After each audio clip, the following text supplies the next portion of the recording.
நீலகிரி மாவட்டம் அரசு உண்டு உறைவிட பள்ளியில் காலை உணவருந்திய 30க்கும் மேற்பட்ட மாணவர்களுக்கு வாந்தி மயக்கம் ஏற்பட்டுள்ளது.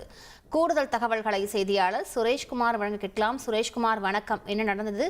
தற்பொழுது அந்த 33 மாணவர்களும் எப்படி இருக்கிறார்கள்? விவரங்களை பதிவு பண்ணுங்க.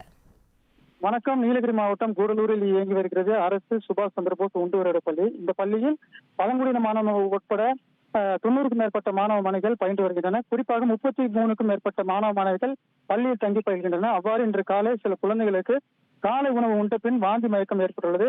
இதனால் அதிர்ச்சி அடைந்த பள்ளி ஆசிரியர்கள் உடனடியாக வாகனம் மூலமாக அனைத்து குழந்தைகளையும் கூடலூர் அரசு மருத்துவமனைக்கு அவசர சிகிச்சை பிரிவுக்கு கொண்டு வந்தனர். உடனடியாக மருத்துவமனையில் மருத்துவர்கள் அந்த குழந்தைகளுக்கு முதலுதவி சிகிச்சை அளித்து வருகின்றனர். சில குழந்தைகள் உடல் சோர்வால் மருத்துவமனையில் தற்போது சிகிச்சை பெற்று வருகின்றனர். உடனடியாக மருத்துவமனைக்கு வந்த கூடலூர் கோட்டாட்சியர், வட்டாட்சியர் மற்றும் கூடலூர் காவல்துறை கண்காணிப்பாளர் குழந்தைகளை ஆய்வு செய்து உடனடியாக அனைத்து குழந்தைகளும் இன்று ஒரு நாள் முழுவதும் தொடர்ந்து மருத்துவ கண்காணிப்பு சிகிச்சை அளிக்க வேண்டும் என உத்தரவிட்டு அதற்கான பணிகள் தற்போது நடைபெற்று வருகிறது. குறிப்பாக உடல் சோர்வாக உள்ள குழந்தைகளுக்கு தொடர்ச்சியாக மருத்துவர்கள் சிகிச்சை அளித்து வருகின்றனர்.